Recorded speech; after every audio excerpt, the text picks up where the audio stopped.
pasar al siguiente. Vamos a pasar a la siguiente, a la mesa de expertos. Muchísimas gracias, Tomás. A continuación, al mismo tiempo que se organiza el escenario, pido que vayan subiendo los componentes de la siguiente mesa de expertos. Sí. Sí, vale. Vale, perfecto, perfecto. Bien, vamos a hacerlo. Me dice el moderador que vamos a cambiar un poco la dinámica habitual porque yo creo que tiene sentido. Vamos en primer lugar bueno, voy a presentar al moderador de la sesión, que es Juan Jurado. Juan Jurado es economista, ha dedicado gran parte de su trayectoria profesional al ámbito de la financiación del sector agrario en distintas entidades y con un peso específico en la financiación de grandes infraestructuras en Andalucía. Y bueno, en este momento ocupa la vicepresidencia de la Fundación CEU, una entidad, un grupo de formación pues bastante relevante. Explico la dinámica y así la idea es que, según me dice Juan, vayan pasando los intervinientes de la mesa de uno en uno para dar una pequeña presentación cortita y al final van a componer la mesa para entrar en el debate. Bien, decía Juan, buen amigo, buen profesional del ámbito de la financiación en el sector agroalimentario, apoyo importante en la empresa Rurapoli, de la que le estoy muy agradecido, y va a hacer la presentación tanto de esta primera mesa de expertos sobre retos y experiencias prácticas para la mejora del ecosistema del olivar. Juan. Muchas gracias, Miguel Ángel. Para ello vamos a contar con 4 expertos. Si me permitís brevemente os lo presento. Carlos Castillo, que es profesor titular de la Universidad de Córdoba, ingeniero de montes, experto en erosión por cárcavas y conservación de suelos, y con un enfoque, como van a ver en su presentación, de investigación. Entre los 4 yo creo que se complementan muy bien. A continuación, Ángel Lobo, es coordinador de proyectos de Agresta. Agresta es una entidad con 23 años de experiencia en consultoría forestal. Nos hablará de algunos de sus productos, como Cover Olive, Soil Protect, frente a la erosión por cárcavas. En fin, nos contará un poco tanto de los productos como de la empresa. También le preocupa la hidrología, el agua y el carbono, las cubiertas vegetales. A continuación, Iñaki Benito es director gerente de la Fundación Patrimonio Comunal Olivarera. Es ingeniero agrónomo por la Universidad de Navarra. En 2007 inició la consultoría agroalimentaria, que continuó a partir de 2017 en las Cooperativas Agroalimentarias de España, especializado en aceite de oliva, y desde 2021 lleva la dirección general de la Fundación.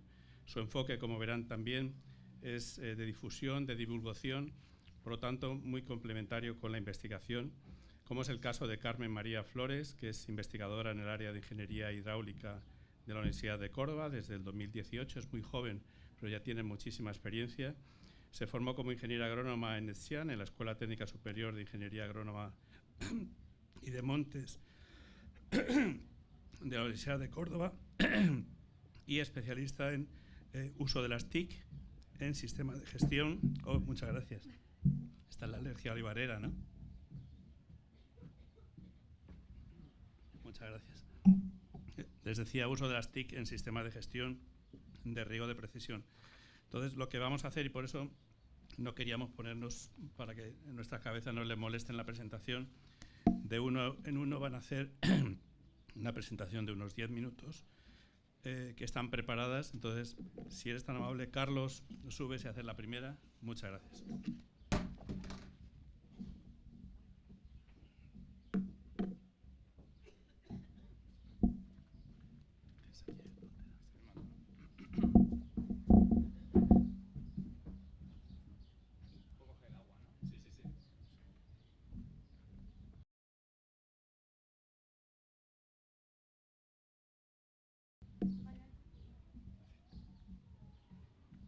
¿Molesta la silla ahí?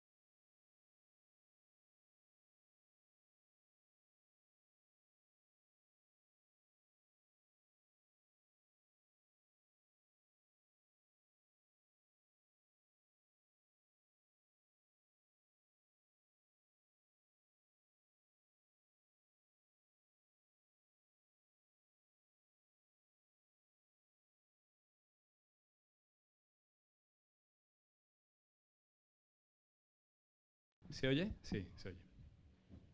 Puedo comenzar ya entonces, ¿no? Bien. Bueno, buenas tardes a todos. En primer lugar, muchas gracias a la organización por haberme invitado a esta jornada tan interesante. Vengo de la Universidad de Córdoba, igual que Carmen, y el tema de mi presentación es las cárcavas como síntomas. Quiero empezar diciendo, bueno, voy a hacer una presentación muy breve, quiero contar un poco las cosas que he aprendido en estos últimos 15 años que he estado trabajando en cárcavas. Os pido disculpas por anticipado, porque algunas de las imágenes están tomadas en la Campiña Baja, que es donde llevo años trabajando, los últimos años, pero he trabajado también mucho en Olivar, sobre todo en mi primera etapa como investigador. Y bueno, de todas formas, lo que enseñe para la Campiña Cerealista es aplicable también a Olivar. Bien, si os pongo esta imagen, esta es una mansión de lujo en California. Esta situación de la izquierda es un poco diferente a la otra, parece que no cambia nada, ¿no? Pero ha ocurrido un deslizamiento en ambos casos, la erosión ha producido un cambio de situación. ¿Creéis que la mansión vale lo mismo ahora mismo, vale lo mismo antes que después del deslizamiento? Ha habido un cambio. Lo llevo esto un poco a una situación más conocida por nosotros, esta es la Campiña de Córdoba. Ahí tenéis un cauce que se ve bastante estrecho, que se ve oscuro, estamos en el año 56, es una ortofotografía. Os podría poner más ejemplos de este tipo. Si pasan 50 años, después de los eventos tan importantes del año 2010 y 2011, fijaos que ese arroyo, o pequeño arroyo, se ha convertido en una cárcava, que es un cauce ya muy inestable y que ha supuesto hasta una pérdida de un 4% de la superficie productiva de la finca. Pero es que si pasan unos años más, incluso en un ciclo seco que hemos tenido en la última década, fijaos que la cárcava ha seguido creciendo y estamos ya en 5,5% de la superficie perdida. ¿Eso es poco o es mucho? Es una de las preguntas que también yo me hago. Evidentemente, si no se hace nada, esa cárcava seguirá creciendo. Yo utilizo la analogía de la carretera. Una carretera las construimos para circular por ella. Lo que nos interesa es el pavimento, el firme. Pero evidentemente las carreteras están acompañadas de otras instalaciones, como son las cunetas. Son servicios auxiliares que salvaguardan el valor del servicio principal, que es el pavimento. Pues lo mismo son vuestras explotaciones. Las explotaciones tienen también vaguadas, y en esas vaguadas es un sistema que es auxiliar, no es un sistema, digamos, productivo, pero que está protegiendo el sistema productivo de vuestra finca. Si esa vaguada no es estable, se convierte en cárcava, va, como veis en la imagen de abajo, va devorando la parte que es productiva. Yo en esta presentación quiero hablar sobre todo de vaguadas, que es un tema que es el que está relacionado con las cárcavas. Seguro que todo el mundo ha presenciado o conoce lo que es el tapado, ¿verdad? Habéis visto maquinaria agrícola o maquinaria pesada moviendo tierra, arrancando tierra cerca de la cárcava y echándola adentro. Se busca esta solución como una solución rápida, por lo menos para ocultarlo, para taparlo, para enmascarar, pero tiene varias consecuencias. La primera es que el suelo productivo que hay cerca de la cárcava se pierde, se deteriora. Y después esa tierra la echamos dentro de la cárcava y las siguientes lluvias, como una tierra suelta, se la lleva. Con lo cual es una solución a corto plazo que aporta muy poco. De hecho, los daños que produce el arranque por tapado, no hay que hacer un gran estudio muy complicado. Se ve en el cambio de color del suelo. Veis que es un suelo más claro, más compacto, con menos nutrientes y que va a tener un impacto directo en la producción. ¿Vale? Yo enfocaré mucho esta presentación a la producción. Fijaos, en la Campiña Baja, fijaos que hasta en un estudio reciente hemos visto que hasta un 90% de la producción se pierde. Es decir, nos quedamos con una décima parte en los sitios más deteriorados. Con lo cual, degradar suelo implica reducir la producción. Os decía, yo empecé trabajando sobre todo en olivar y los enfoques que hacíamos en control de cárcava eran sobre todo del tipo clásico, de obra civil, con piedras, perfiles metálicos, placas de hormigón prefabricadas, que algunas las diseñamos nosotros. Y bueno, ¿cuál es mi aprendizaje de esta época? Pues primera cosa, que era muy caro. Y como controlar una cárcava no es hacer un dique ni hacer dos diques, sino que hacer mucho, hay que hacer una escalera, pueden ser 10, 20 o 30. Al final los propietarios, la mayoría, no tienen medios para gastarse miles de euros en restaurar una cárcava. Pero es que el segundo inconveniente que tenía esto es que son diques rígidos y el agua es muy tramposa y a veces busca su hueco y muchas veces lo supera, lo deja de lado y se te queda una estructura fija que no sirve para nada porque el agua ha visto ya un hueco diferente. Por eso, y después de mucho trabajo de campo, yo soy una persona investigador muy de campo, yo observaba que había vegetación que salía de forma espontánea de las cárcavas, como son los tarajes, que son un arbusto de la especie Tamarix, y veía que es que retenían tierra, frenaban el agua y tenían un papel contra la erosión importante. Aquí tenéis una ortofoto a la derecha donde se ven tarajes que salen de forma espontánea. Ahí no lo hemos plantado, es que salen solos, se propagan con bastante facilidad. Siguiendo lo que la naturaleza nos marca, que es un camino, ¿vale? Y muchas veces el camino más sencillo, yo he desarrollado en los últimos años un sistema que yo le llamo biocontrol de cárcava, que consiste básicamente en utilizar, digamos, un doble componente, que es utilizar setos verdes de tarajes, fundamentalmente, con barreras sencillas, de madera. Son ambas cosas, vivas o inertes, son medios naturales. ¿Qué ventaja tiene este sistema? Este sistema que he ido trabajando en los últimos años, que es muchísimo más económico que las obras clásicas. Además, lo podemos utilizar en nuestros propios recursos, no tenemos que buscar una contrata externa. Y por otro lado, utilizamos medios naturales que muchas veces se generan en la propia finca. Los tarajes proceden de plantas de la propia finca. Las estacas son las estacas que compramos normalmente para la explotación. Bien, este es el enfoque que he utilizado. ¿Por qué doble barrera? Porque el material inerte nos da una protección inicialmente cuando las plantas son pequeñas, y una vez que son las plantas ya mayores son las que van a realizar la función de protección. Es decir, el seto es quien va realmente a proteger en el futuro. Aquí tenéis al técnico de campo que trabaja conmigo, Juan Manuel. En este caso, estos tarajes no los he plantado yo, sino que han salido la propia cárcava, pero podemos utilizarlos a nuestro favor. Son plantas que salen y que si aplicamos la poda, permite fortalecer esa estaca, esa rama, y además extenderlas, con lo cual son un freno muy interesante y de forma natural contra la erosión. Fijaos una barrerita ahí pequeña, marrón en medio, que una simple barrera ya produce una lengua de sedimento muy importante. No lo veis, pero la caperuza roja es de un perno de medio metro. Ha habido ahí una sedimentación solo de medio metro con una pequeña barrera. Imaginaros tarajes como hemos visto antes. Tiene una capacidad de retención brutal. ¿Por qué me gusta la vegetación, aparte de que sea de monte? Porque tienen, digamos, 3 ventajas para mí. La primera es que frenan el agua. El agua viene con mucha energía y lo que erosiona. Pero es que además retienen el suelo. El sistema radicular del taraje es brutal, es muy importante. Pero además tiene una ventaja, que es que crecen de forma natural. Hay cárcavas que pueden tener 5 metros de profundidad. Si yo hago un dique y se rellena, ¿qué hago? Tengo que volver a hacer otro, ¿no? Más coste adicional. En cambio, los tarajes se van adaptando y siguen creciendo, lo cual facilita posteriores ciclos de sedimentación. ¿Es difícil plantar tarajes? No. Nosotros utilizamos estacas de taraje, hacemos normalmente viveros en la propia finca, y las estacas para hacer las barreras también son muy sencillas de hacer, por lo tanto es un sistema bastante simple. Lo que yo les propongo a los propietarios con los que trabajo es que integren la protección de las vaguadas en las operaciones que hacen en su finca. Tienen que labrar, tienen que hacer tratamientos, tienen que hacer podas, pues la protección de vaguadas debería ser también una dedicación a la que ponen nuestro esfuerzo durante una pequeña parte del año. Como sabéis, hay partes del año en la que hay poco trabajo en la finca. Pues en ese periodo, en algunos días, algunas semanas, podemos poner nuestros propios recursos para hacer esas plantaciones y proteger esa vaguada. Os pongo rápidamente algunos ejemplos. Esto es una pantalla de madera con poste y con mimbrera, que fijaos que es capaz de retener hasta 70 centímetros de tierra durante años.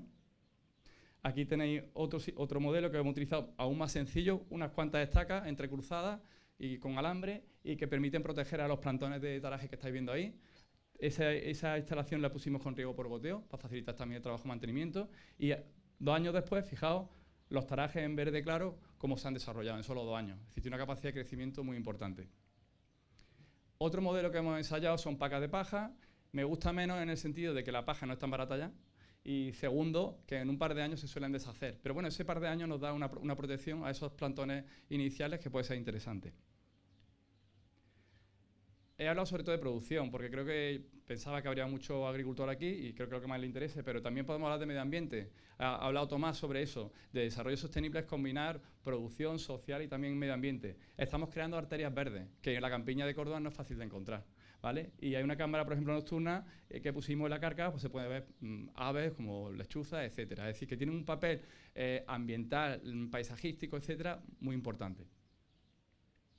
Y voy terminando, no solo quiero contaros las ventajas, voy a contar algunos inconvenientes. Las plantas necesitan tiempo. Aquí tenéis un ejemplo, una tormenta del verano del 2020 que fue capaz, no lo veis muy bien, pero en medio hay tarajes tumbados. La tierra era tal cantidad de tierra que llegó a tumbar los tarajes porque no eran muy gruesos. Pero incluso esos tarajes tumbados empezaron a rebrotar hacia arriba. Es decir, con que fueron tumbados, volvieron a resurgir. Pero evidentemente hace falta tiempo. Segundo inconveniente, las plantas hace falta regarlas en verano, hay que requiere un cierto mantenimiento. Hemos hablado de la poda, pero también hablamos del riego. Evidentemente, una finca normal tiene medios suficientes, como cubas, etcétera, que permiten regar esas plantaciones, pero evidentemente a lo mejor en los 2 primeros años hay que hacer en verano un riego cada 15 días aproximadamente. Eso hay que hacerlo. Y ya termino volviendo al título de mi presentación, las cárcavas como síntomas. Para mí es un síntoma de que no le prestamos una suficiente atención a las vaguadas como deberían, porque son un elemento esencial. Y vuelvo a daros las gracias por vuestro tiempo y gracias a la organización por invitarme. Y doy paso a mis compañeros.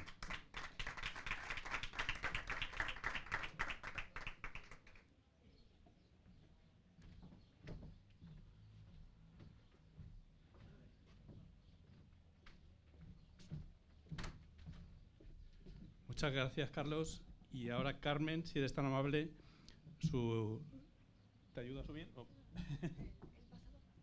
El pasador. También investigadora de la Universidad de Córdoba y conectamos la presentación.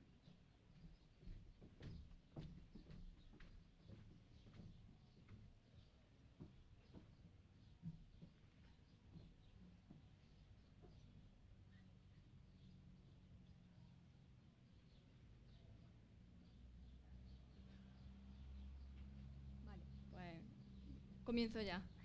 Mi nombre es Carmen, ya me han presentado anteriormente, al igual que Carlos, pues vengo de la Universidad de Córdoba, concretamente del área de Ingeniería Hidráulica y Riego, y como no puede ser de otra manera, pues voy a hablar un poco del uso eficiente del agua.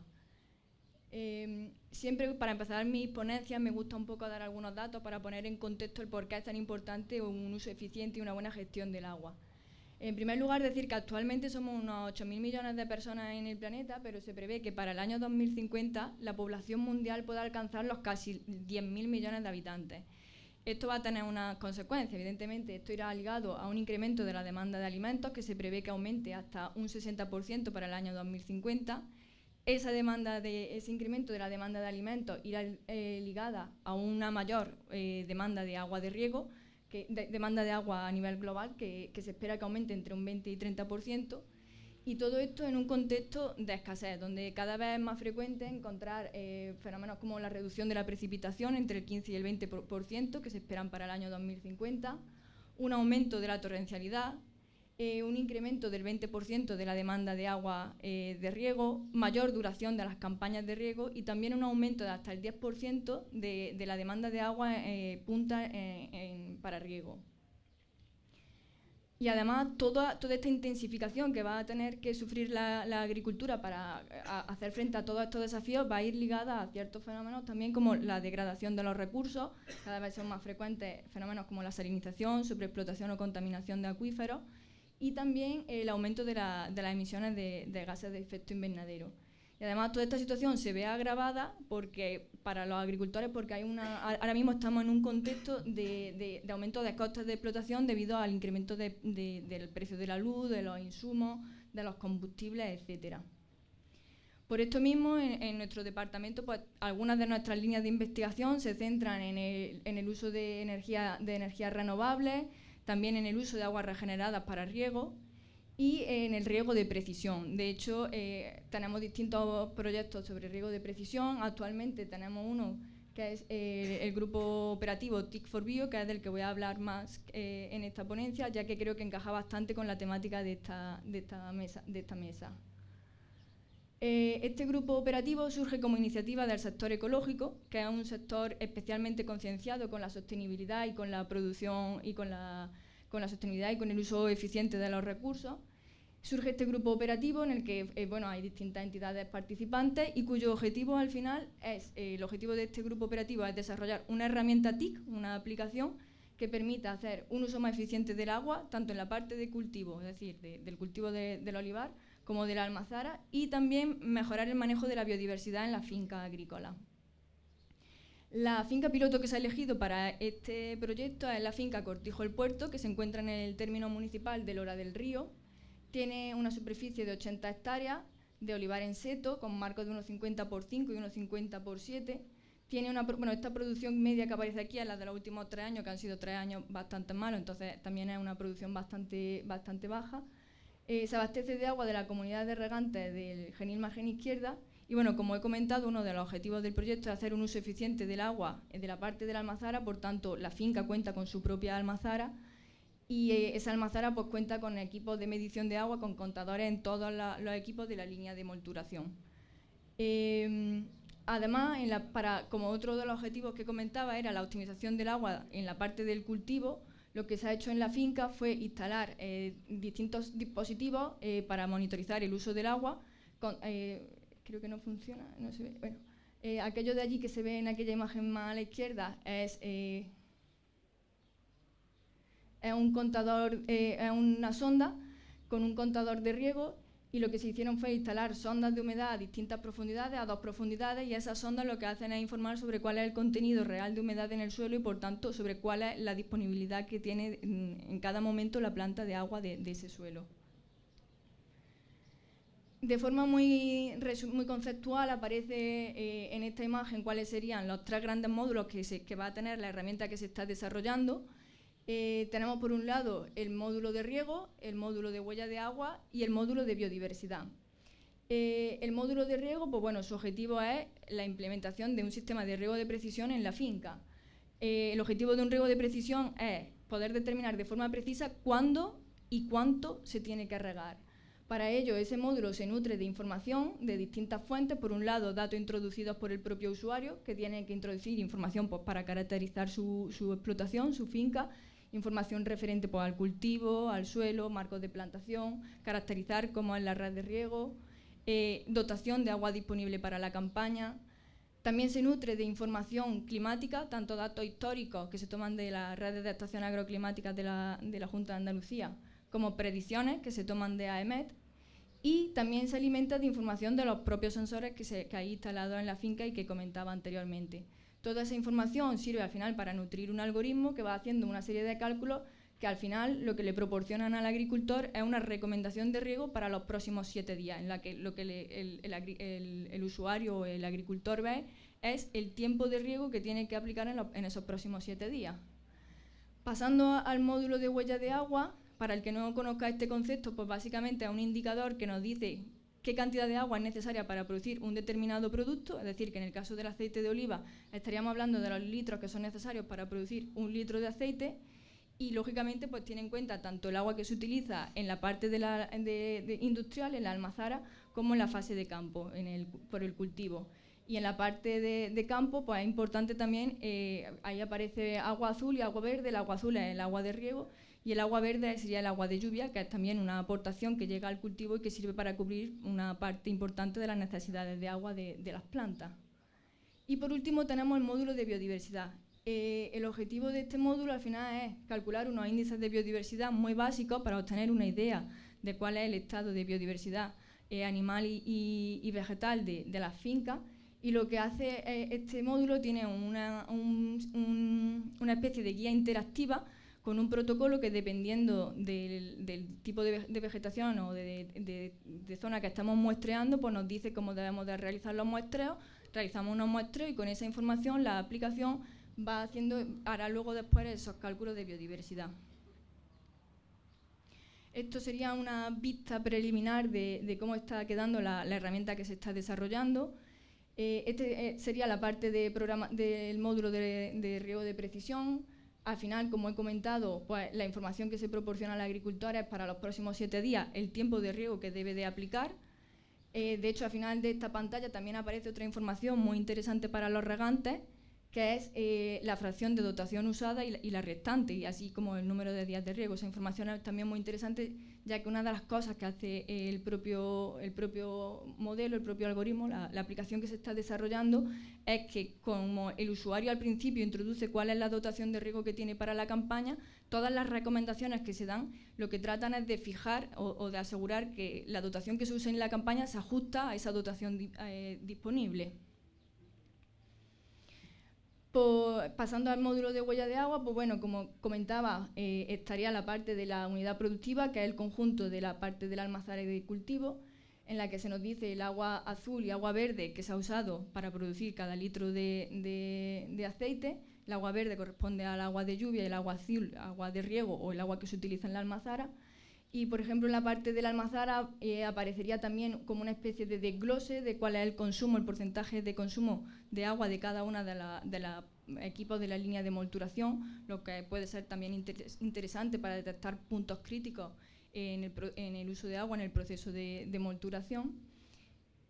Y también aparece ahí al final, quizás no se ve muy bien, pero hay una parte que es productividad del agua, que lo que nos dice es cuánto se percibe económicamente euros por litro de agua, es decir, cuánto al final por cada litro de agua que se ha usado, cuánto se percibe. Eso se calcula teniendo en cuenta tanto el precio al que se liquida el aceite, que es una información que debe de introducir el usuario, y los litros de agua que han sido empleados.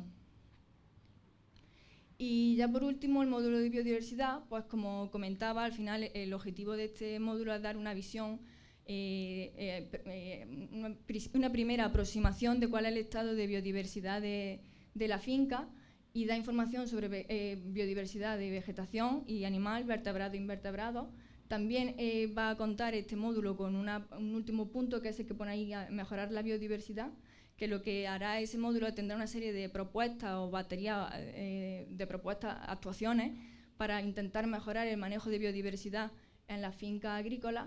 Y al final, pues bueno, con ese guía interactiva que nos permite ir tomando datos de biodiversidad en las fincas, lo que el usuario tendrá será un informe como este, en el que se puntúan se cuantifican ciertos indicadores de biodiversidad.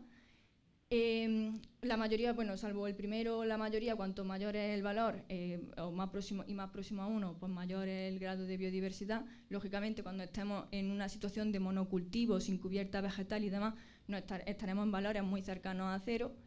Y al final, pues con toda esta información, el usuario puede tener una primera aproximación y un primer conocimiento de cuál es la biodiversidad en su finca.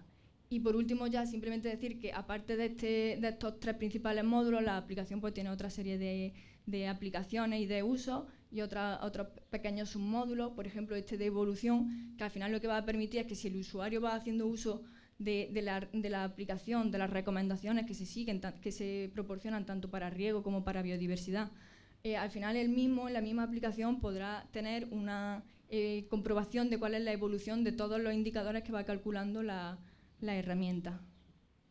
Y nada más. Muchas gracias. Gracias también por la invitación a participar en esta ponencia, y a todos por vuestra asistencia.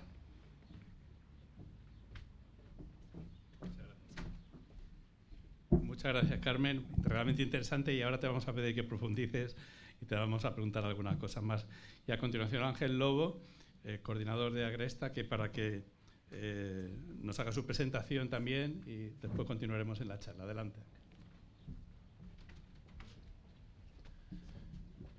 Pues nada, muchas gracias, Juan, por la presentación, Miguel Ángel por la invitación.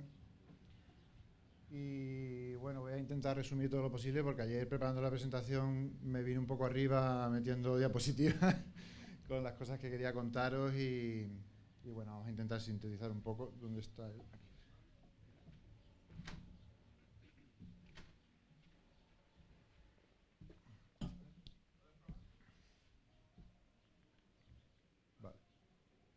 Por suerte, Carlos bueno, voy a tratar un tema muy parecido a lo que ha estado hablando Carlos, y él, bueno, desde su perspectiva ya me ha avanzado bastantes cosas de las que yo quería contaros.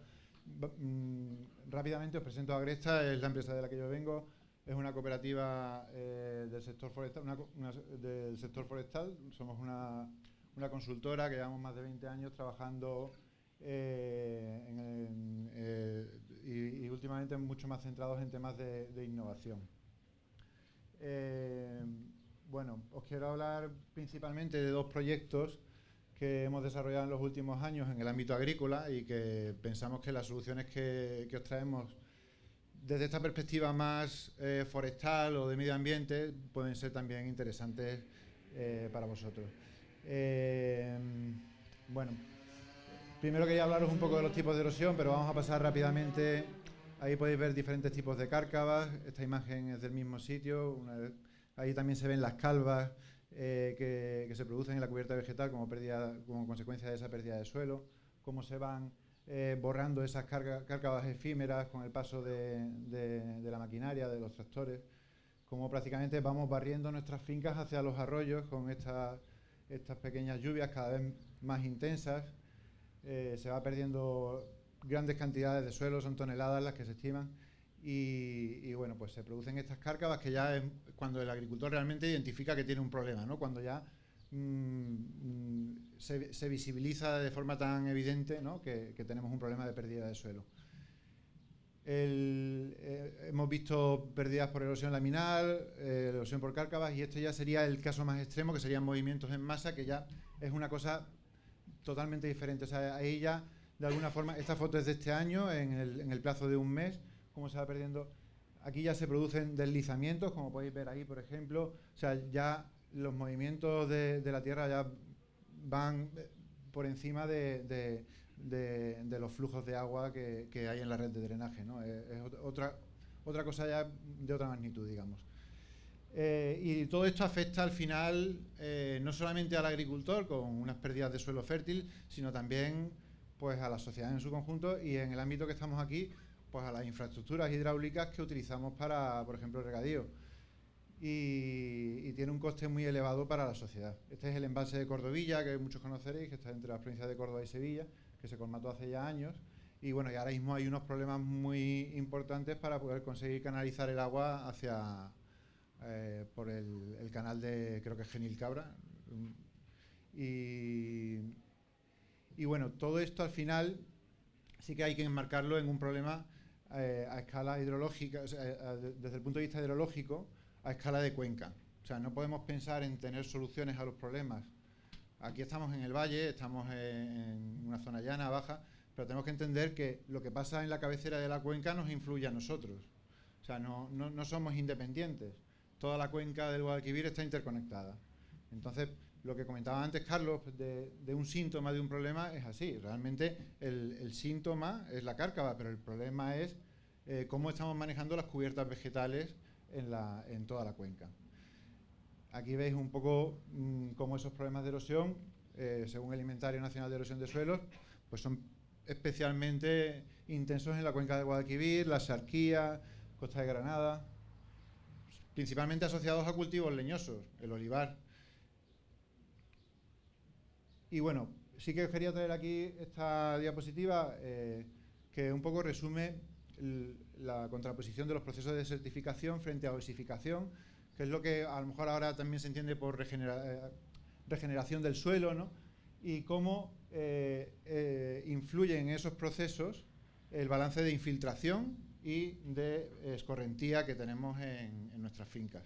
Eso es muy importante, ¿no? Porque tenemos que entender que en la medida en la que consigamos mejorar la capacidad de infiltración de nuestras fincas, primero vamos a tener una mejor humedad del suelo durante los periodos críticos de final de primavera e inicio de verano. Segundo, vamos a mejorar la recarga de acuíferos y por último vamos a reducir el flujo de escorrentía y en consecuencia la erosión que ésta produce. En este sentido hay muchas técnicas desarrolladas, pues, estas son zanjas de infiltración en un almendral en Almería, que lo que pretenden es precisamente por curvas de nivel, pues hay técnicas que se llaman de cosecha de agua, línea clave, que lo que pretenden es mejorar la capacidad de infiltración de nuestro suelo. Desde hace ya mucho tiempo, estamos hablando de una publicación del Ministerio del año 64, en el cual se ve cómo en función de la cubierta vegetal que tenemos, la capacidad de infiltración de nuestro suelo pues varía mucho, ¿no?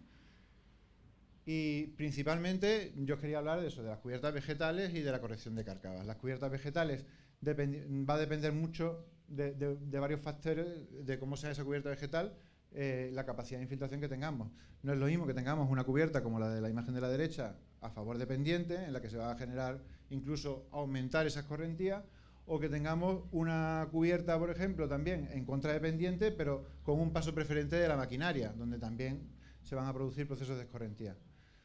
Tenemos cubiertas espontáneas, cubiertas sembradas, gramíneas, leguminosas. Todas estas cubiertas son de proyectos en los que estamos trabajando. Pero es muy importante la orientación de las cubiertas. Aquí veis una finca de Castro del Río en la cual había una viña. Como veis ahí se ven la red de drenaje, las zonas donde hay más riesgo de erosión por cárcavas, y veis cómo la viña estaba prácticamente colocada a favor de pendiente, la alineación. Ahora el agricultor nos pide un poco que le ayudemos a diseñar una plantación de olivar intensivo, y nosotros le decimos, bueno, esto es lo ideal. Luego hay que llegar a un punto intermedio, ¿no? Que es también aprovechar al máximo las alineaciones en función de la forma de la parcela. Bueno, y en el marco de las cubiertas vegetales, estamos participando ahora en un proyecto que se llama Coverolive, un grupo operativo que se llama Coverolive, junto con la Universidad de Córdoba, la Universidad de Jaén, DECOP, la Fundación Patrimonio Olivarero y SEO-Verlife. Y bueno, pues ahí intentamos caracterizar a partir de la bibliografía de otros científicos como Carlos, como Carmen, que han trabajado previamente esta materia mucho más que nosotros, pues cuáles son los factores que más influyen en la erosión a partir del manejo que hagamos de esas cubiertas vegetales. Y vemos que son pues la orientación de la cubierta vegetal, el porcentaje de cobertura que tengamos de esta, si hay o no hay cubierta vegetal, por supuesto, y dónde la tenemos situada dentro de la finca. Entonces, a partir de ahí, y de modelos digitales del terreno de mucha precisión, y con el Inventario Nacional de Erosión de Suelos, hemos diseñado una herramienta de análisis que lo que permite es que el agricultor sea capaz de evaluar, en función de sus prácticas de manejo de la cubierta vegetal, qué pérdidas de suelo tiene. Esto es importante, más allá bueno, hay una versión beta que podéis consultar de forma gratuita en la página soilprotect.es, pero ahora con el grupo operativo estamos desarrollando una versión mucho más completa y ampliada con la colaboración de DECOP y de la Universidad de Jaén, de Córdoba, y bueno, pues más allá de permitir al agricultor digamos de esa labor pedagógica de que el agricultor entienda y materialice en cifras cómo puede influir el manejo de la cubierta vegetal en las pérdidas de suelo fértil de su finca, esta herramienta tiene un interés para las empresas que agrupan a agricultores, ¿no? También, como por ejemplo DECOP, en el sentido de que estamos viendo, por ejemplo, cómo la Unión Europea, a partir del Pacto Verde, está estableciendo mecanismos de financiación mucho más baratos para aquellas empresas que sean capaces de demostrar que lo están haciendo bien. No solamente que lo hagan bien, sino que lo demuestren con datos y con unas métricas. Y bueno, pues este tipo de herramientas pensamos que también pueden ayudar a eso. Luego, ¿cuánto llevo? No sé. Bueno, más o menos, vamos bien, ¿no?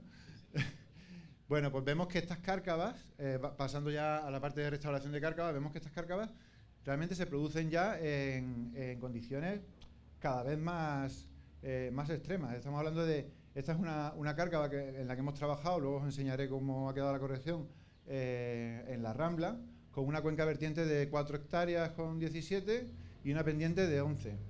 Es decir, es una cárcava relativamente pequeña, pero las prácticas del manejo del suelo que estamos teniendo en los últimos años están provocando que se abran estas cárcavas. Esta en concreto se produjo en el año 2007 con un evento de precipitación de más de 100 litros y bueno, pues volvemos a lo mismo, ¿no? ¿Cómo podemos evitar que se abran estas cárcavas o cómo podemos corregir estas cárcavas? Pues mejorando la capacidad de infiltración, esta vez a nivel de vaguada. No solamente en las cubiertas, con las cubiertas a nivel de cuenca, sino también a nivel de vaguada. Y para eso parece que no tiene mucho sentido hacer esto, ¿no? Que es lo que vemos en muchos sitios de la geografía andaluza, ¿no? Realmente intentamos solucionar un problema evacuando el agua de nuestra finca, como si fuera el agua fuera el problema, cuando realmente nos falta el agua. Lo que tenemos que intentar es mejorar la capacidad de nuestro suelo de infiltrar ese agua. En muchos casos el agricultor, pues con los medios que tiene, pues hace lo que puede, o sea, intenta solucionarlo. Estos son pequeños diques que se hacen con tierra, se cubren con plástico para evitar pero bueno, vemos que tiene una efectividad temporal, en cualquier caso. Y bueno, pues aquí, por ejemplo, os cito una figura en la que participó Carlos. Bueno, pues a raíz de este manual que se generó, que se hizo en el año 2019, nosotros empezamos también a trabajar con todo esto. Y bueno, pues aplicamos esta teoría de corrección de cárcavas, que es una teoría de corrección de ingeniería clásica, que se basa principalmente en establecer diques con un distanciamiento que depende de la altura de los diques y de la pendiente longitudinal que tiene la cárcava, y establecemos un porcentaje, un coeficiente de solapamiento, que es un poco la clave, ¿no? Si llegamos al 100% de solapamiento, estamos hablando de diques que van a estar muy juntos unos de otros. Vamos a tener siempre el aliviadero del dique aguas abajo a la misma cota que el pie del dique de aguas arriba. Eso supone que si tenemos un 30% de pendiente, pues a lo mejor tenemos que hacerlos cada 5 o 6 metros, que es una barbaridad, como decía Carlos. Realmente es mucho. Y bueno, también con un trabajo a nivel de cabecera, en fin, es un poco la metodología que nosotros estamos aplicando ahora gracias al trabajo previo que se hizo en su momento. Y bueno, pues vemos que hay muchas soluciones que se han implementado, los biorrollos, y que, bueno, pues que tienen su efectividad también, como podéis ver aquí, por ejemplo, los biorrollos han funcionado en algunos casos también bien.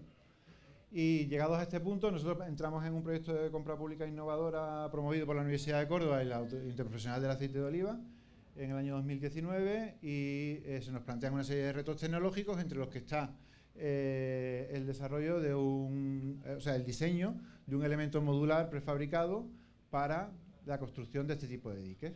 Lo que se trata es que estos diques sean fáciles de instalar, de forma que los pueda hacer el agricultor con medios propios, y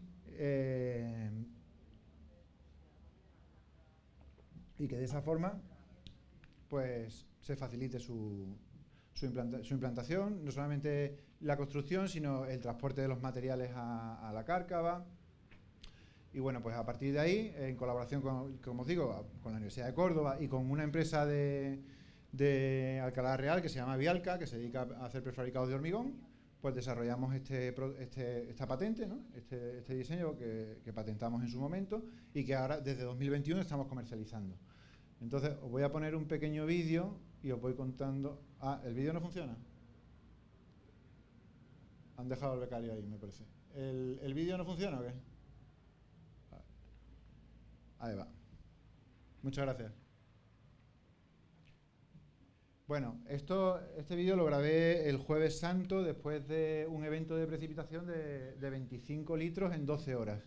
Es una finca de aquí de la Rambla y bueno, pues ahí veis la cantidad de agua que se concentra en tan poco espacio de tiempo. Realmente esta concentración de agua se puede ver durante un par de horas, ¿no? Luego poco a poco va bajando. Y estamos hablando de un evento de precipitación que tampoco es excepcionalmente, ¿no, Carlos? No es un evento muy excepcional, ¿no? 25 litros en 12 horas. Pero, sin embargo, fijaos la cantidad de agua que se concentra. Y, bueno, el objetivo de estos diques, pues es... Los diques son unos diques clásicos. Tienen su aliviadero, tienen sus estribos anclados a los laterales, su cuenco de disipación. Aquí la innovación está en el material que utilizamos para construirlos. Y como veis, pues como cualquier otro dique, lo que hacen es disipar la energía en ese cuenco de disipación, de forma que el agua corra más despacio cuando sale del dique que cuando llega al dique. Por un lado, disipa esa energía, pero por otro lado también tiene una capacidad de retener sedimentos en el trasdós del dique, de forma que se va produciendo ese escalonado, y además lo que estamos reteniendo es tierra muy fértil, que es que además eso se ve muy rápidamente, es tierra muy fértil que se coloniza enseguida por vegetación. ¿Vale? Es muy importante que los estribos estén muy bien anclados a los taludes para que no se produzca tubificación. Y bueno, pues llevamos, ya os digo, 2 años, hemos instalado la solución en 10 fincas y bueno, pues la verdad que hemos tenido aprendizajes, hemos cometido errores y la verdad que, bueno, pues está siendo muy divertido en cualquier caso. Como veis, la instalación empieza con una excavación del terreno, que tiene que quedar muy bien nivelada. Ahí veis una zanja previa que se hace para posteriormente embutir un geotextil que nos ayuda a evitar esa tubificación, a evitar que el agua encuentre ese pequeño resquicio y siga horadando y horadando y horadando. Y luego es muy importante que el primer nivel quede muy bien nivelado para que luego la construcción del resto del dique se haga de forma rápida y las cuadrillas trabajen a gusto y se vea que es una cosa que cunde el trabajo, que al final es lo importante, ¿no? Que tú llegas allí y la gente diga, ojalá, pues esto es verdad que cunde. Luego es muy importante, como os digo, el enclaje de los estribos. Ahí veis un cuenco de disipación bastante grande que hicimos en este caso. Una de las posibilidades es recrecer el dique, con lo cual en este caso, por ejemplo, dejamos un cuenco excepcionalmente largo. Normalmente, como mínimo, el cuenco de disipación tiene que ser 2 veces la altura del dique, ¿no? Ahí veis ya cómo se va rellenando, en este caso ya está completamente rellenado. Y bueno, pues otra finca en Campillos también, en este caso con menos pendiente, pero mucha más anchura, eran diques mucho más anchos. Poco a poco vamos mejorando en afinar cuáles son las dimensiones necesarias de esos diques, ¿no? En función de las condiciones hidrológicas de la finca, pues ver cuál es la anchura necesaria, la altura. Este es el caso de la Rambla, la finca que os enseñaba antes de que se hizo en 2007. En este caso, pues directamente estos diques llevan un 50% de solapamiento, o sea, es el doble del óptimo ideal al que no queremos llegar porque es demasiado. O sea, distanciar menos los diques. Estamos hablando de normalmente cuando trabajamos en fincas que tienen una cubierta vegetal, podemos distanciar más los diques que si no existe esa cubierta vegetal. Y bueno, luego vemos, esa es la misma cárcava, esa que tenéis ahí, pero vemos que luego prácticamente quedan enterrados. O sea, hay una integración paisajística bastante buena, hasta el punto de que si llegado el momento desapareciera la perturbación que produjo la aparición de la cárcava, es decir, pues hubiera una cubierta vegetal que consiguiera absorber todas las correntías necesarias, pues en un momento dado hasta se podrían retirar los bloques de los estribos para utilizarlos en otra zona que hicieran falta. Esto es en Puente de Génave, en Jaén. Estos son diques excepcionalmente altos, son de los más altos que hemos hecho, que tienen 5 niveles, no llegan en cualquier caso al metro de altura. Y bueno, siempre es muy importante también combinar todas estas actuaciones con la revegetación de la cárcava. O sea, esto al final lo que hace es darle una oportunidad a la vegetación para poder establecerse, ¿no? Reducimos la velocidad, mejoramos los procesos de sedimentación, pero hay que ayudar a que también se genere esa red de drenaje revegetada, ¿no? Que al final la vegetación es la que va a consolidar esa restauración. Ahí veis, por ejemplo, prácticas bueno, tenemos que directamente dejar de utilizar herbicida en estas vaguadas. O sea, no puede ser que estemos, por un lado, intentando sostener la tierra, ¿sabes?, y al mismo tiempo echando herbicida. Ahí, por ejemplo, este agricultor, pues además de las cubiertas vegetales entre los olivos, pues deja una franja al arroyo al cual vierte, que igual pues colinda simplemente, pero bueno, pues las zarzas, todo ese tipo de vegetación tenemos que aprender a convivir con ella y aspirar algún día a tener riberas tan sanas como esta, una olmeda aquí preciosa al lado de un cultivo de almendro y que no nos suponga un problema. Y también combinarlo con otro tipo de medidas de bioingeniería más blandas, ¿no? Para también incrementar ese distanciamiento entre los diques, pues utilizar medidas como las que comentaba Carlos. Estos son empalizadas que hacemos también con restos de poda, en las cuales pues pinchamos estacas de olivo que, como veis ahí, pues van creciendo y poco a poco pues todo eso contribuye a reducir la velocidad del agua. Y nada, poco más. Muchas gracias, perdón por haberme pasado un poquillo.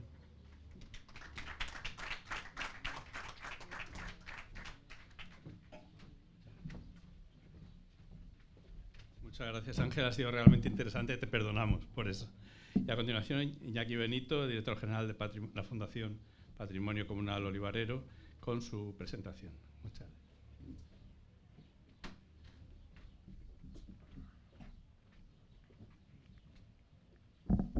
Bueno, buenas tardes a todos. Muchas gracias, por supuesto, a la organización por habernos invitado. Y bueno, en cuanto esté lista la presentación.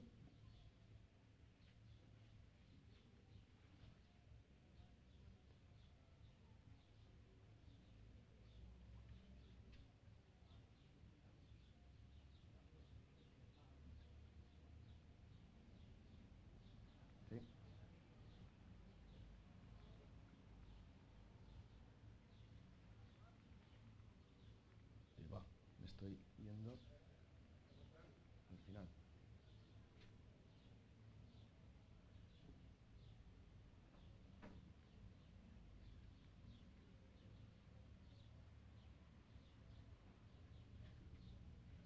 Bueno, pues ya se pasa la presentación entera y ahora paso a contárosla con un poquito más de detalle.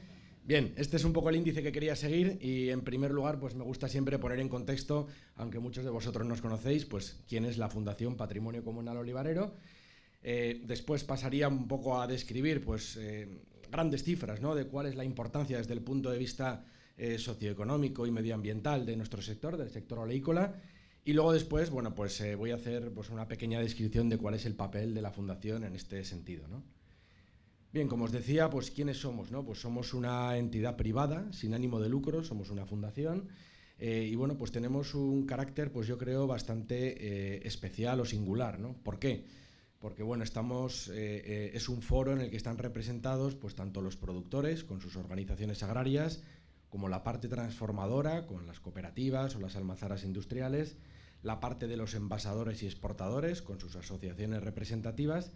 Y también, además de todo el sector privado, pues están presentes en esta junta tan compleja, pues algunas de las administraciones pues más, competentes en la materia, ¿no? ¿Quiénes son? Ministerio de Agricultura, Ministerio de Comercio, Ministerio de Trabajo y, como no podía ser de otra manera, la Junta de Andalucía y en este caso también este año la Junta de Castilla-La Mancha. ¿A qué nos dedicamos? Bueno, pues seguramente la gran mayoría de vosotros o aquellos que nos conozcan nos conocerán por tener los almacenes reguladores, ¿no?, del patrimonio comunal olivarero. Tenemos 11 instalaciones activas, ahora os voy a describir dónde están esas instalaciones y nos dedicamos precisamente a eso, a alquilar depósitos, a alquilar unidades de almacenamiento para aquellas situaciones pues un poco excedentarias, no es el caso, como sabéis, de la campaña actual ni de la anterior, en la que hay una demanda, pues oye, me falta capacidad en mi bodega o por razones logísticas necesito tirar de un tercero para alquilar un depósito. Pues nos llaman a nosotros y ahí estamos, ¿no? Entonces, de esos ingresos, digamos, que obtenemos de la actividad de alquiler, podemos poner en marcha el resto de actividades. ¿Cuáles son? Pues un apoyo a lo que es la promoción y la divulgación. Lógicamente aquí el grueso lo lleva la Interprofesional del Aceite de Oliva, pero nosotros contribuimos con un pequeño granito de arena. También el apoyo a la investigación en muchos ámbitos. Nos hemos centrado en los últimos años sobre todo en la parte de salud, porque entendemos que es una parte fundamental. El binomio aceite, oliva y salud es el que abre y consolida mercados, pero por supuesto la parte de tecnología, la parte de sostenibilidad, pues también la tocamos y la hemos tocado. Lanzamos periódicamente ciertas publicaciones pues, que entendemos que son de interés para el sector y sobre todo para la sociedad. Y bueno, pues desarrollamos otra serie de proyectos, algunos de ellos en marcha, como bueno, pues temas de valorización del producto vía calidad o incluso bueno, pues el proyecto de construir un laboratorio, un centro de referencia del aceite de oliva en Mengíbar, en Jaén, pues en total coordinación con la Junta de Andalucía. ¿Dónde estamos? Bueno, pues aquí, en este mapa, veis dónde están nuestras instalaciones, aunque nuestra sede social está en Madrid. La actividad nuestra pues, se centra en Andalucía, en Extremadura y en Castilla-La Mancha, donde no podía ser de otra manera, pues cerca de los núcleos productivos, ¿no? Aquí, por poneros un ejemplo, en Córdoba estamos presentes en Puente Genil, en Lucena, en Baena y en Montoro, ¿eh? Nuestra mayor instalación la tenemos en Espelúi, en Jaén, son 90 millones de kilos de capacidad, lo que tendríamos para almacenar en una única instalación. Y la red, la podemos catalogar como la mayor red del mundo dedicada al almacenamiento de aceite de oliva, tiene una capacidad, antes hablaba de las cifras de Italia, ¿no? Pues como si metiéramos toda la producción de Italia en nuestros depósitos, 300 millones de kilos. Bien, pasando ya un poco a dar esa descripción general, pues un poco para poner en contexto de quiénes somos y paso a dar una serie de cifras en cuanto a la importancia del olivar desde el punto de vista socioeconómico y medioambiental, que no es poca. Algunas macromagnitudes, bueno, pues más de 11 millones y medio de hectáreas cultivadas en el mundo, con prácticamente 1.500 millones de árboles. Me gustaba el otro día una ponencia a la que asistí que hablaba de los árboles, de los olivares, del olivo, como pequeños robots que son capturadores de carbono, ¿no? Pues tenemos del orden de 1.500 millones de robots capturando carbono y bueno, pues, actuando como sumidero, ¿no? en el suelo. Más de 50 países productores, fundamentalmente en la región mediterránea, y hablamos de 12.000 industrias de la producción, almazaras, distribuidas pues, por todo el arco mediterráneo. En cuanto a la evolución de las superficies a nivel nacional, creo que esto es interesante ver un poco cómo han variado. Lógicamente hay una tendencia creciente, eso a nadie se le escapa. Estamos hablando de la superficie total. Partíamos en 2004, es esta serie histórica desde 2004 hasta 2022, últimos datos oficiales disponibles, bueno, pues vemos cómo ha crecido razonablemente, desde 2.450.000 hectáreas hasta 2.768.000 hectáreas, pero bueno, el mayor crecimiento viene dado por las hectáreas en regadío, ¿no? Que aunque representan todavía una proporción mucho menor que las de secano, estamos hablando en orden del 31% regadío, 69% secano, pues han crecido sustancialmente. Aquí vemos la evolución de la superficie nacional destinada al olivar en regadío. Partíamos de 479.000 hectáreas en 2004 y estamos prácticamente duplicando esa cifra, ¿no? En los últimos 5 años se ha incrementado bueno, pues más de un 10%. Sin embargo, la curva del secano, bueno, pues ha sido invertida, ¿eh? Ha habido un decrecimiento, aunque luego ha habido una recuperación, y estamos hablando de que actualmente tenemos 1.900.000 hectáreas destinadas al olivar en secano, frente al 1.973.000 del 2004. En cualquier caso, estoy seguro que estos datos, 2023-2004, este estancamiento, perdón, nuevamente, vaya, este estancamiento que veíamos en la superficie global, seguro que vamos a ver otro repunte por razones obvias y que le hemos comentado a lo largo de las charlas, ¿no? Bien, paso a describir un poco qué tipología de industrias tenemos en el sector y cuál es su localización. Aquí tenemos un reparto, tomad estas cifras como orientativas, 1.800 almazaras, 1.800 envasadoras, 50% de las almazaras de naturaleza cooperativa, 50% en almazaras tipo privada, industriales, y bueno, pues lógicamente se concentran mayoritariamente en Andalucía, tanto las almazaras como las envasadoras. Castilla-La Mancha, como segunda región productora, también tiene bastante relevancia, y luego vemos que el Levante español pues tiene también una buena predominancia tanto almazaras como de envasadoras. Hay un alto grado de atomización, son industrias más pequeñas en estas zonas, pero en número pues son cuantiosas, ¿no? En cuanto a orujeras, pues tenemos del orden de 67 orujeras, concentradas fundamentalmente en Andalucía, y refinerías, pues bueno, un número mucho menor, 25, pero también en Andalucía pues se llevan la gran parte. En cuanto a la importancia socioeconómica, pues algunos datos generales: 250.000 explotaciones dedicadas al cultivo del olivar y el 70% ubicadas en Andalucía, como no podía ser también de otra manera, teniendo en cuenta que el 80% de la producción es andaluza, ¿no? 65% de las explotaciones totales agrícolas andaluces están destinadas al olivar. ¿Qué duda cabe? Pues que es un motor económico y una fuente de empleo pues primordial en nuestro país. Tiene un papel clave en la lucha contra la despoblación, fija la población, bueno, pues, generador de empleo y, por supuesto, pues, afianza un poco lo que es el tejido productivo, ¿no? Más de 350.000 agricultores dedicados al cultivo del olivar. La industria, lógicamente, también genera muchos empleos, más de 15.000 empleos directos. Y, bueno, por poner un dato, en 2022-2023, pues el valor de las exportaciones superó los 4.200 millones de euros. Luego, qué duda cabe que tiene un impacto muy significativo el sector en la economía española. En cuanto a la importancia medioambiental, un dato, no lo digo yo, lo dice el COI, en 2018 la producción de 1 litro de aceite de oliva se estimaba podría capturar en torno a 10-11 kilogramos de CO2. Esto es como si decimos que la producción mundial de aceite de oliva absorbe todas las emisiones que una ciudad como Hong Kong de 7 millones de habitantes produce al año, para verlo un poco en términos así pues más gráficos.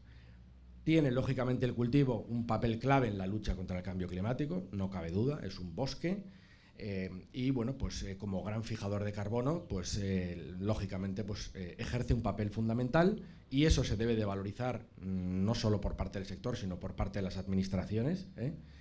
Tiene un claro bueno, pues, papel positivo en la protección del suelo frente a la erosión, y contribuye de una manera muy clara, y seguro que hay ponentes después que lo van a explicar con muchísimo más detalles, a la conservación de la biodiversidad, al proporcionar pues, refugio y alimento para muchísimas especies de flora y fauna, ¿vale?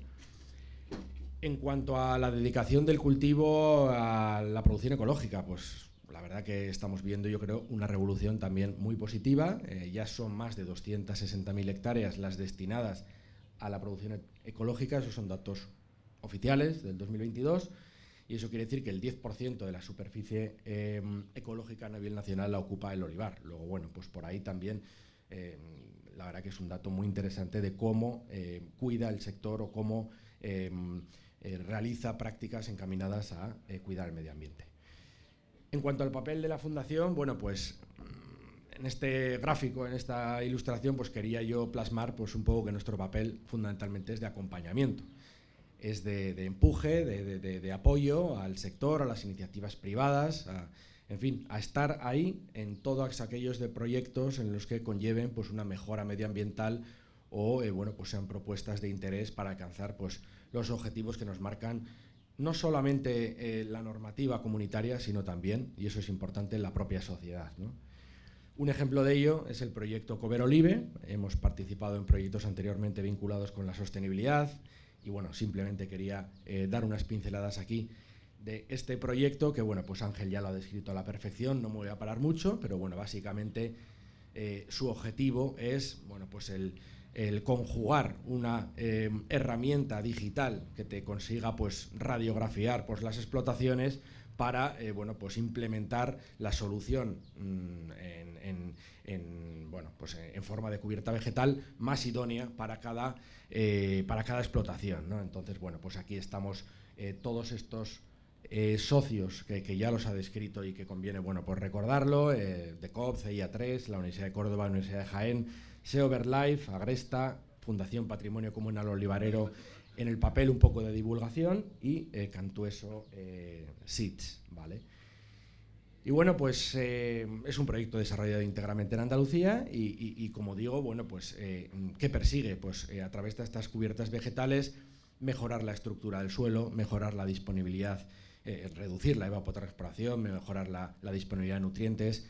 Luego, bueno, pues está desarrollándose un prototipo para el manejo de esas cubiertas vegetales y, bueno, pues contribuir a esa fijación de carbono, reducción del uso de fertilizantes y de fitosanitarios, algo pues que va muy en línea con los objetivos que nos marca la estrategia de la granja a la mesa. En definitiva, una iniciativa privada que tiene todo nuestro respaldo, que vamos a contribuir a su difusión y que creemos que va en línea con los objetivos que nos exige, como digo, no solo la normativa europea, sino también la sociedad. Y, en fin, ese es un poco nuestro papel y, bueno, pues yo creo que así tenéis una fotografía de quiénes somos y qué es lo que hacemos. Así que muchas gracias.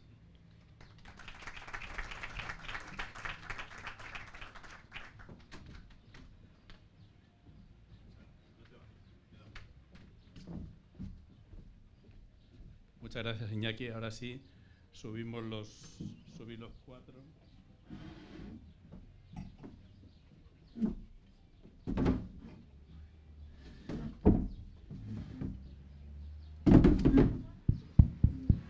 Una más.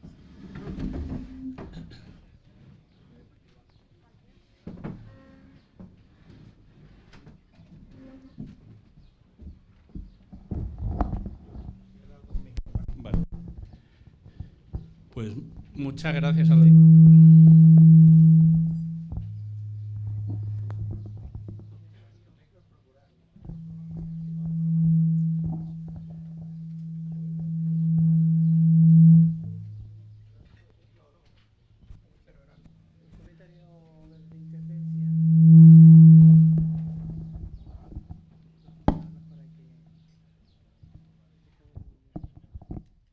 Sí. No, simplemente un comentario, también para que quede grabado. Ha habido un problema con el canal de YouTube donde se estaba retransmitiendo, ahí muchas personas llamando, qué pasa con la retransmisión en directo. Entonces se ha habilitado un canal alternativo en vía Facebook. Al parecer algún tipo de sintonía sin propiedad que ha hecho bloquear el canal de YouTube. Así que nada, pero bueno, que se retransmitirá también a través de Facebook, se grabará y se emitirá después la grabación. Sí. Muchas gracias, Miguel Ángel. A los cuatro, muchísimas gracias. Y en relación con lo que habéis hablado, una pregunta compuesta. De cada uno de vosotros, ¿cuál es vuestro reto profesional inmediato que tenéis entre manos, en la cabeza y en el desarrollo de vuestra actividad? ¿Y qué tiene que ver o qué papel juega o va a jugar la inteligencia artificial en todo ello? Yo no sé, ¿te atreves? La experta en TIC. Bueno, yo diría básicamente que mi objetivo es actualmente, bueno, ahora ya no se habla de sequía, ha llovido, ya no hemos olvidado de que estamos en una situación todavía con embalses por debajo de la media de los últimos 10 años, Pero bueno, nuestro objetivo es que a través del uso de la tecnología y de la inteligencia artificial y demás, conseguir que los cultivos y sobre todo lo que es la gestión del riego se adapte a esas condiciones extremas, a ese futuro que espera sobre todo para cultivos como el olivar, que ya de por sí cuentan con dotaciones muy deficitarias. Tratar precisamente eso de, con la tecnología, adaptar y adaptarnos a esa situación para que el cultivo sufra lo menos posible y las producciones pues no decaigan. Bueno, en mi caso, has comentado el tema de inteligencia artificial. Bueno, yo creo que es un tema de mucha actualidad y yo creo que todos lo estamos utilizando en cierta medida. Nosotros los investigadores lo utilizamos bastante porque tenemos muchos datos disponibles actualmente. Casi todos estamos utilizando drones, por ejemplo, para capturar imágenes de las fincas, para ver cómo evolucionan, etcétera. Con lo cual es una cosa que se está integrando muy bien. Pero yo sí quería decir que creo mucho en el trabajo de campo. Se habla mucho de tecnología y yo creo también que es muy importante las relaciones. Para mí quizás el reto, has comentado, ¿qué reto tenéis? Que el reto fundamental es llegar a los agricultores, que se interesen, saber lo que estamos haciendo en la universidad y que vean que muchas de las propuestas que hacemos son aplicables y pueden ser de beneficio para ellos. Y ya quizá lo comentaremos más adelante, pero no hay, digamos, una conflicto entre naturaleza y tecnología. Yo creo que hay que integrar ambas cosas y que la naturaleza nos marca el camino, como comentaba en mi presentación.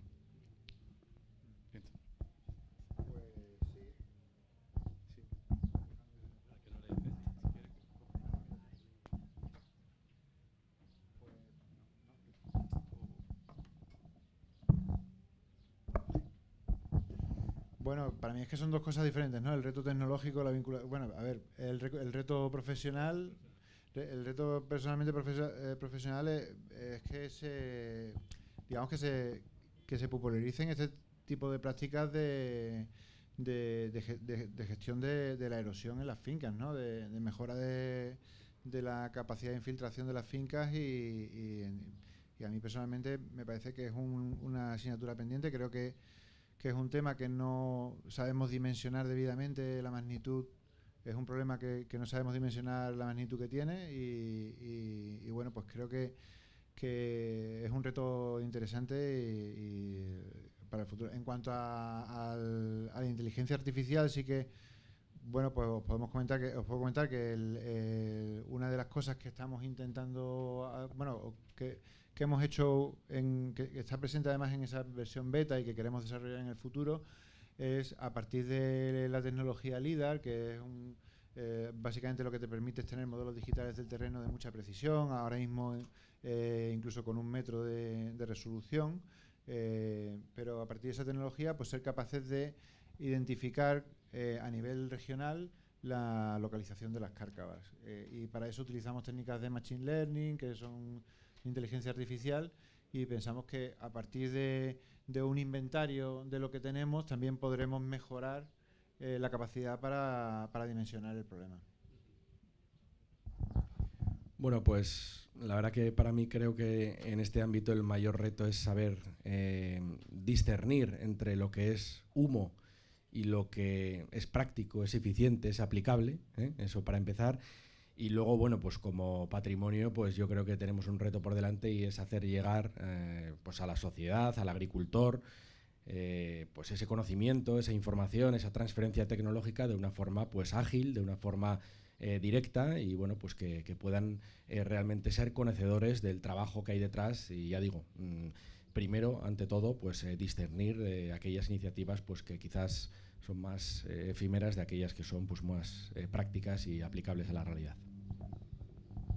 No sé si no, este no está funcionando, ¿no? Sí, en relación con lo que ha comentado.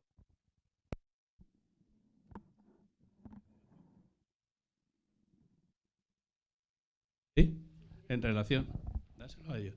En relación con lo que comentaba Carlos, en la cabeza de todos está el problema, yo creo que el gran reto del relevo generacional en nuestras explotaciones.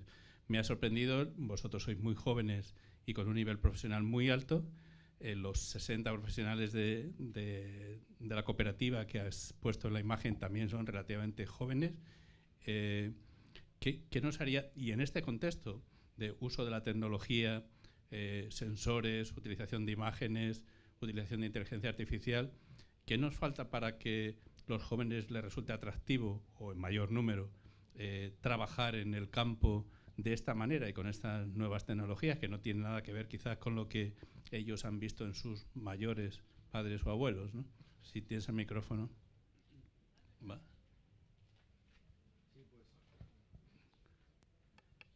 A ver, Sí. ¿se me oye? Sí. Querías hacer una pregunta, Lu. Bueno, yo creo que se me escucha en cualquier caso. Insisto en lo mismo, yo creo que hay que ser capaces de llegar a la sociedad, que la población joven conozca todo lo que se está haciendo, todo lo que se proyecta en el sector agrícola y seguramente sea lo suficientemente atractivo como para que pues logremos esa incorporación progresiva de jóvenes a las explotaciones, a las cooperativas, a las empresas y que eso a su vez se retroalimente y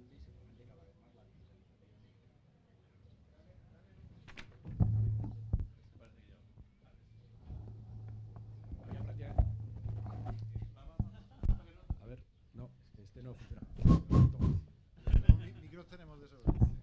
Este era el bueno. Bueno, simplemente eso, insistiendo en que creo que es necesaria esa difusión, esa comunicación y que llegue el mensaje al público joven. Lógicamente es el más familiarizado con este tipo de tecnologías. Creo que es un atractivo adicional para que se incorpore al campo, para que se incorpore a las empresas vinculadas con el territorio. Y yo creo que tenemos que poner mucho énfasis en eso, en comunicarlo adecuadamente y que el mensaje llegue al público joven.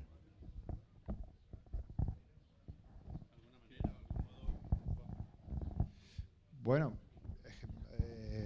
a ver, yo es que pensaba que veníamos a hablar de sostenibilidad en el olivar, pero vamos, que si queréis hablamos de las nuevas generaciones y la tecnología. A ver, yo creo que todas estas nuevas tecnologías son muy interesantes y que bueno, que son herramientas que tenemos a nuestra disposición, pero que realmente no creo que en sí constituyan un aliciente para que la gente trabaje en el campo y se anime a ser joven agricultor. Realmente yo creo que la cultura agrícola y agraria que tenemos en este país es mucho más rica y extensa que lo que podamos estar aportando ahora con las nuevas tecnologías, y estos son pequeñas herramientas que nos van a apoyar en ese proceso, pero y bueno, es verdad que a lo mejor para algunos puede ser un incentivo, pero entiendo que lo que tenemos que hacer es poner en valor esa cultura agraria que tiene milenios y que es muy importante, ¿no? Bueno, pues muy rápidamente.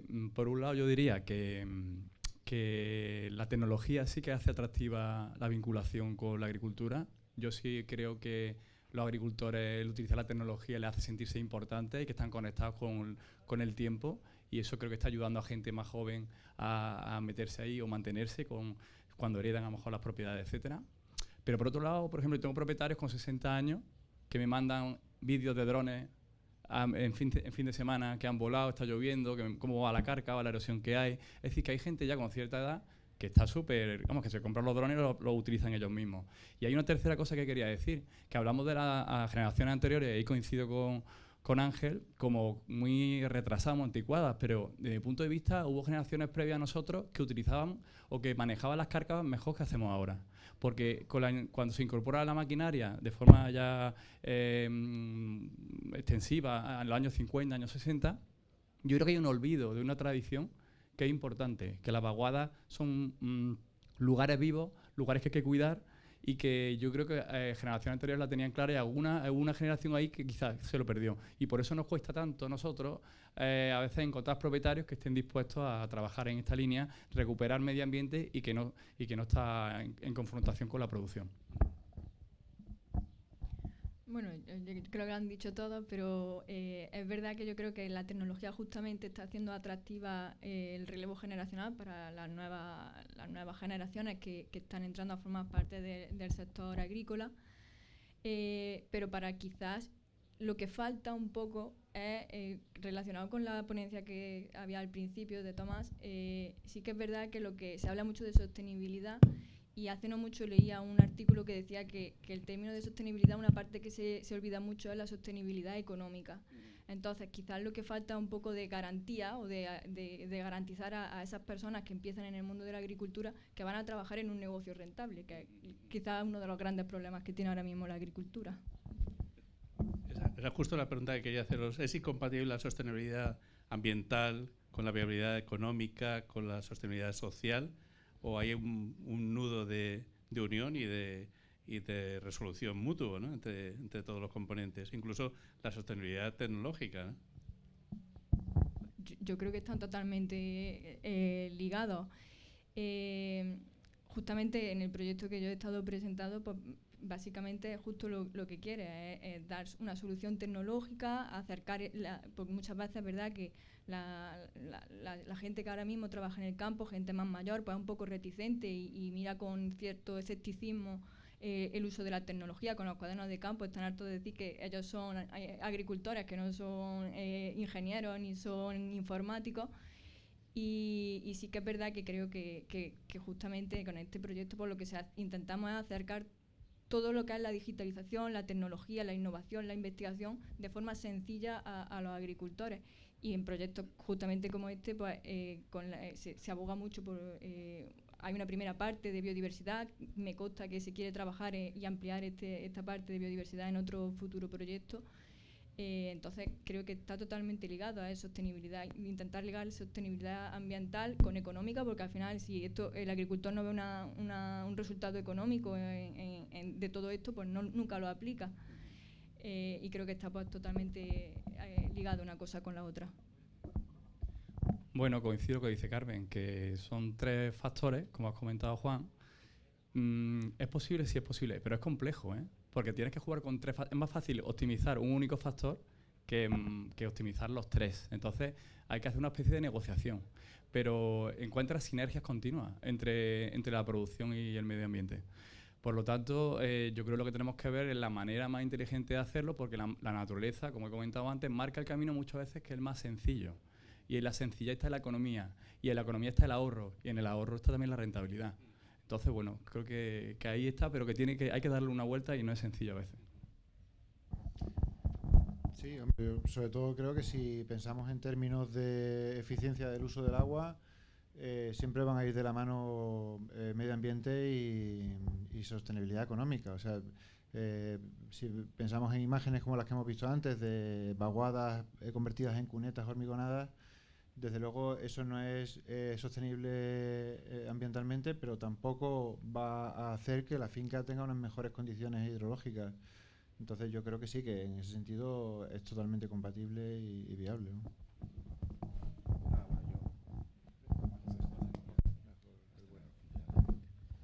No tengo mucho más que añadir, o sea, que creo que la sostenibilidad ambiental debe ir ligada con la sostenibilidad económica. Y un poco me remito a lo que ha dicho Tomás antes, ¿no? Los requisitos verdes con números rojos pues no salen las cuentas. Sí. En un minuto la pregunta de Tomás para todos. No, muy breve. Y una de las conclusiones que saco de vuestra presentación es que lo de las coberturas vegetales es un elemento esencial de la sostenibilidad. ¿Por qué tiene tan mala prensa entre muchos agricultores?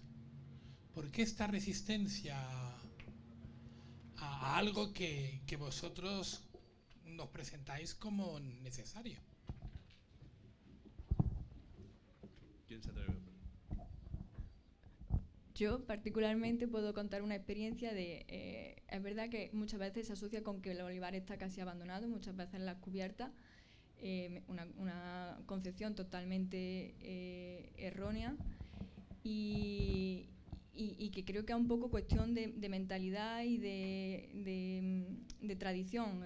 Antiguamente el olivar siempre se ha labrado, entonces es una cuestión de mentalidad, quizás el cambiar esa percepción que hay de las cubiertas vegetales, que está totalmente demostrado y hay muchísima investigación acerca de eso, sobre las miles de bondades que tienen las cubiertas vegetales.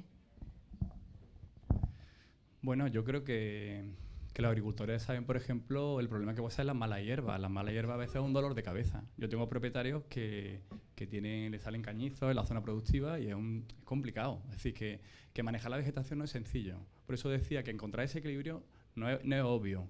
Pero para eso está el conocimiento, yo creo, para buscar o probar diferentes estrategias para ver una que sea compatible con todos los objetivos al mismo tiempo. Evidentemente, la incorporación de la maquinaria de una forma tan brutal que se hizo en su momento, si uno mira una ortofoto de la campiña de Córdoba, te quedas muerto. O si te da una vuelta con el coche, es que no encuentras. De hecho, hay un estudio del Ayuntamiento de Córdoba que tiene una campaña de diversificación del paisaje, que es que los árboles que se cuentan en la campiña de Córdoba se cuentan con casi los dedos de una mano. Son poquísimos, porque durante décadas nos hemos dedicado a eliminar con fuego o con maquinaria eso, porque se consideraba que lo que estaba bien hecho era una finca totalmente limpia y que lo verde era malo. Entonces, cambiar esa percepción, que tiene una lógica, la complejidad de manejar las malas hierbas, pues requiere años. Y eso es la labor que creo que entre empresas y universidades estamos intentando también revertir, pero no con superioridad diciendo esto está chupado, esto es facilísimo, no. Vamos a dar una vuelta porque entendemos vuestros problemas y a ver cómo podemos hacerlo para buscar esa sinergia, que en principio no es tan evidente. Sí, luego, bueno, yo creo que una cosa que a lo mejor ha pasado muchas veces es que no se ha hecho un adecuado manejo de la cubierta vegetal. Efectivamente, la cubierta vegetal tiene sus ventajas, pero si se gestiona de forma adecuada, no competirá con el olivo. Es muy importante realizar un desbroce cuando el balance hídrico en el suelo empieza a ser deficitario para que no compita con el olivo, pero haciendo un manejo adecuado de una cubierta por calles, manteniendo a lo mejor limpio lo que es el ruedo del olivo, no debe haber problemas de competencia con el olivo. Lo que pasa es que bueno, pues la inercia muchas veces nos trae a estas situaciones y es muy difícil luego revertirlas. Y yo creo que en cierto modo también, no sé o sea, yo muchas veces cuando voy a una finca me encuentro la dualidad entre el encargado y el propietario de la finca. Normalmente el propietario tiene una visión un poquito más a lo mejor ambientalmente friendly, pero el encargado le cuesta más. Y también es verdad que, no sé si a lo mejor estoy diciendo una tontería, pero a mí me da la sensación de que tener el suelo limpio, el suelo desnudo, es mucho más fácil, facilita mucho la recolección. Y entonces esa comodidad, pues también de algún modo echa para atrás a hacer una gestión de un cultivo más, que es la cubierta vegetal, que hay que gestionarla, ¿no? Bueno, pues yo creo que sí, que la tradición, la cultura, un poco la cadencia que se ha venido siguiendo durante los últimos años puede ser uno de los factores que determina que no se lancen todos los agricultores o los jefes de explotación a poner cubiertas vegetales. Creo que también los recursos hídricos son limitados y muchas veces pues ese factor también pues echa para atrás. Y desde luego que tiene que haber una mayor formación e información sobre las bondades de este tipo de prácticas y bueno, sobre su buen manejo y demás, y yo creo que conseguiremos convencer a más agricultores. Pues muchas gracias, Carmen, Carlos, Ángel, Iñaki. No se acaba aquí porque os pueden hacer preguntas en los pasillos y ahora tendremos ocasión, pero nosotros sí nos tenemos que ir para que la siguiente mesa empiece en punto. Muchísimas gracias y un aplauso para ellos.